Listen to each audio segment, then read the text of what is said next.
Sleep paralysis sucks. True story. Okay, so I have a few different things to get into here. First off, most people experience at least one episode of sleep paralysis in their lives. Then there's some like me who have recurring sleep paralysis. Trust me, it's not fun.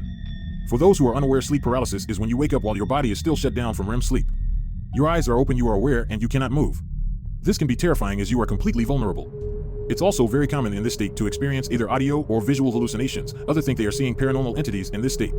I'll leave it up to you to decide which these stories are.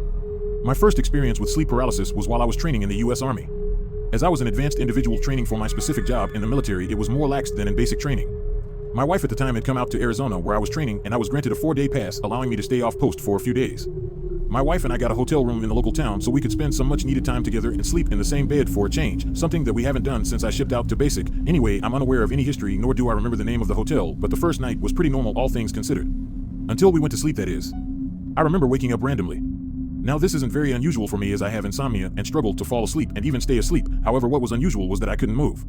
I could see I was still in the room next to my wife, but I couldn't move no matter how hard I tried. After a few seconds, I started to panic as I couldn't even speak, let alone yell loud enough to wake my wife for help. I had no idea what was going on as I've never experienced this before. This is when I noticed something else, a voice whispering. It wasn't talking to me, it seemed the voice was talking to someone else. I couldn't make out what was being said, I only ever heard a single sentence, and it chilled me to the bone.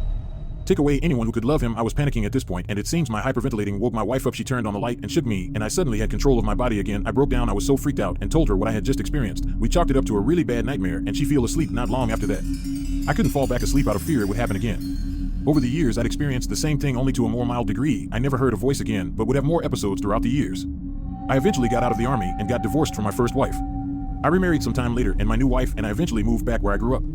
I had told her about the nightmares, and she agreed they were odd.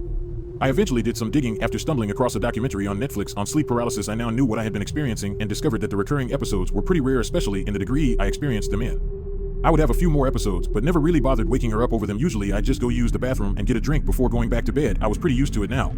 The final episode was on a whole other level. I was sleeping next to my wife, and I woke up in the middle of the night. Nothing unusual except for something standing over me in front of the window.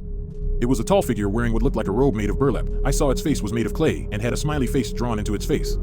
I was so shocked by what I saw it took me a minute to comprehend that someone was in my house standing over me on my side of the bed. My fight or flight response triggered, and I was ready to punch this guy and defend myself. Sounds great in theory, and let me tell you, there is no worse time to realize that you can't move. I felt my muscles try, but nothing. I could feel my eyes widen with terror, and this thing noticed. I no longer felt this was some weirdo in my house, but something else entirely. That smile on its clay face widened, and it moved closer. I tried screaming, punching, kicking, anything. My body woke up. I hit the windowsill with my fist, screaming in terror. I don't know how my wife slept through this all. I was hyperventilating and completely freaked out.